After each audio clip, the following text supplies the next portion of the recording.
Salaamun calaykum maalin wanaagsan ku soo dhawaada muuqaalkan aan idinkugu soo gudbinayo safar maalin joog ah aan ku imaaday magaalada London.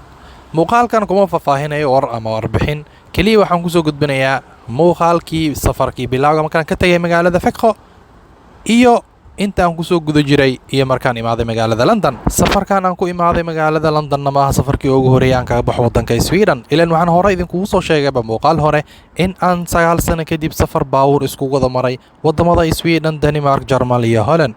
balse safarkan aan ku imaaday London ayaa ah safar aan ku soo baxay diyaarad. Warbixinta idinkuma dheereynaya iyo hadalna idima haye balse idila daawada muuqaalkan.